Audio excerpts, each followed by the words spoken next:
بیمار کھاتا ہے تو وہ صحت یاب ہو جاتا ہے. اور امام فخر الدین رازی فرماتے ہیں جو حضور کا میلاد کرتا ہے وہ زندگی میں کبھی محتاج نہیں ہوگا.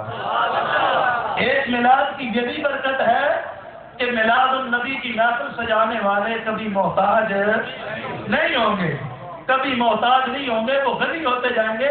یہ میلاد کی برکات ہے. آگے چلیے مختصر کرتے ہوئے 7ویں صدی ہجری میں ہمیں ایک عظیم شخصیت جو ہماری تو نہیں لیکن میں ڈاک دیتا ہوں اس کی علم پر بہت بڑی شخصیت علماء جو ہم کہتے ہیں ہمارا ہے اور اہل حدیث کہتے ہیں ہمارا ہے. ہم کہتے ہیں اس نے بہت بڑی اچھی لکھی ہے جس کا نام ہے عماد الدین. لوگ اسے حافظ ابن کثیر کے نام سے یاد کرتے ہیں. 774 ہجری میں وفات ہے. رب کعبہ کی قسم دل تیرا صفحہ نمبر 136 میں ہو بات کرنا چھوڑ دوں گا. دل تیرا پہ حافظ ابن کثیر صفحہ نمبر 136 میں لکھتے ہیں میلاد کی برکات کیا ہے.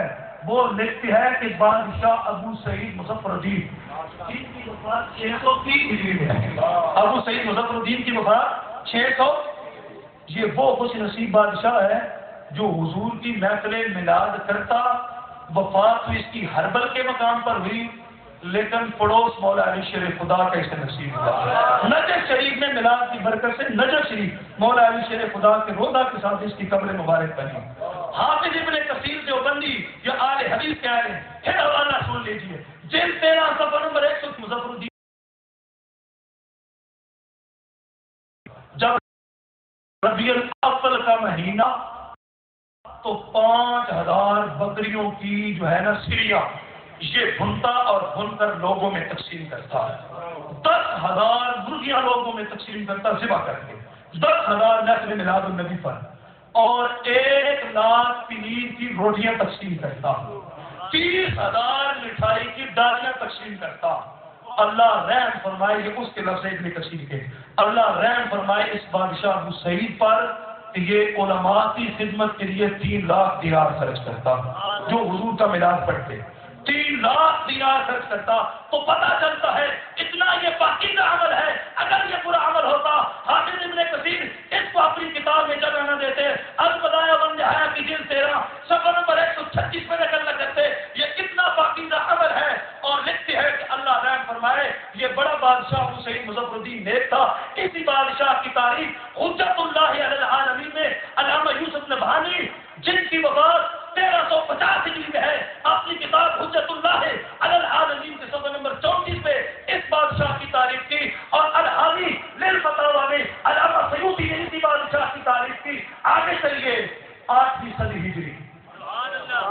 بہت بڑا نام علامہ ابن حجر اسقلانی.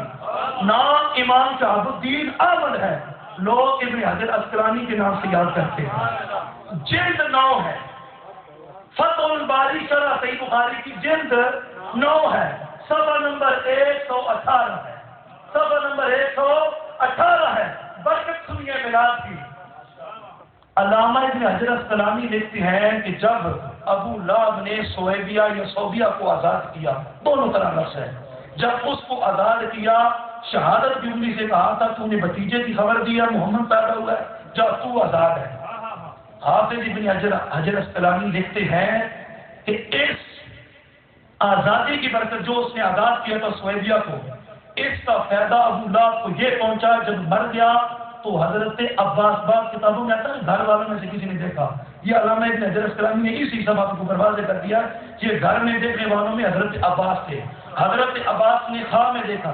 کوئی کہے یہ پتہ نہیں صحیح والا ہے عبداللہ نجدی کی سیرت الرسول اور صفحہ نمبر 32 اٹھا لو اس میں بھی لکھا ہے. اور یہ جو ابو لہب کا واقعہ ہے یہ بخاری شریف کی جلد 2 کتاب النکاح باب امہاتکم اللاتی ارضعنکم اس میں بھی یہ موجود ہے. کیونکہ سویبیہ کا دودھ سرکار نے پیا تھا اس نے حضور کو دودھ بھی پلایا تھا سویبیہ.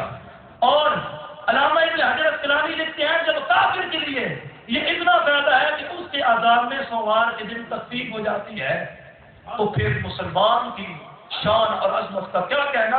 جو مسلمان حضور کا میلاد کرے گا اس کو کتنے فیض و برکات حاصل ہوں گے.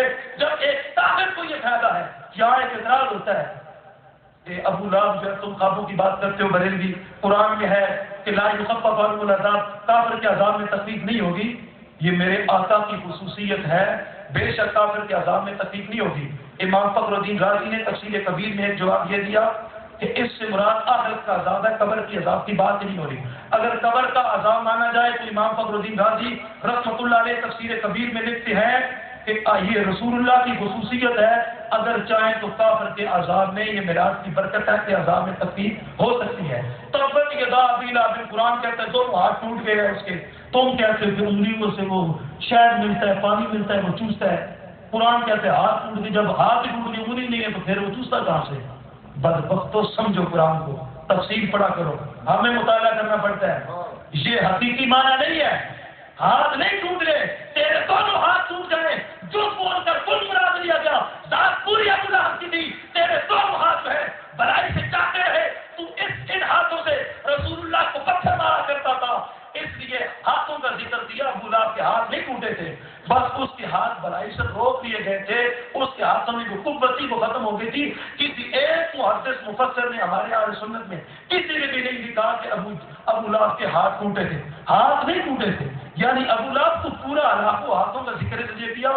امام فخر الدین رازی فرماتے ہیں دو ہاتھوں کا ذکر ہے، ایک سے مراد دنیا ہے، ایک سے مراد دین ہے، تیرا دین بھی گیا تیری دنیا بھی گئی۔ تو جواب یہ ہے کہ اس سے مراد حقیقی ہاتھ نہیں ہے، یہ وہ معنی نہیں ہے جو تم سمجھے بیٹھے ہو۔ اس کا مطلب کیا ہوگا اگر یہی معنی لیا جائے ابو لہب کے دونوں ہاتھ ٹوٹ گئے تھے، پھر وہ شاید کیسے چوستا ہے؟ تو رسول اللہ کی حدیث ہے کہ کامل مسلمان وہ ہے جس کی زبان اور ہاتھ سے دوسرے مسلمان محفوظ رہے، کیونکہ انسان زبان سے تکلیف دیتا ہے کسی کو یا ہاتھوں سے تکلیف دیتا ہے۔ اس کا مطلب یہ ہے کہ ٹھٹے مارو بن جائے۔ بھائی حضور نے اگر فرمایا ہاتھ نال کوئی تکلیف کسی نہ دے دے تو نہ منہ نہ دے دے، ٹھٹے مارنے جائے تو نہیں، چونکہ یہ زیادہ استعمال ہوتا ہے، ہاتھ زیادہ استعمال ہوتا ہے اور زبان، اس سے انسان کو زیادہ تکلیف ہوتی ہے، اس لیے رسول اللہ نے ان دو کا ذکر کیا۔ تو ابو لہب پوری ذات اس کی مراد ہے، وہ پورا ہے، اس کے ہاتھوں کا ذکر اس لیے کیا کہ ان ہاتھوں سے رسول اللہ کو پتھر مارتا تھا، ورنہ اس کے ہاتھ ٹوٹے نہیں ہیں، یعنی بھلائی سے خالی ہو گئی ہے، یہ مطلب ہے۔ تو ہم یہ عرض کر رہا تھا، علامہ ابن حجر اسقلانی کہتے ہیں مسلمان کی خوشی کا عالم کیا ہوگا۔ آگے چلیے، میں بہت سی باتیں یہاں کر سکتا تھا، آگے چلیے۔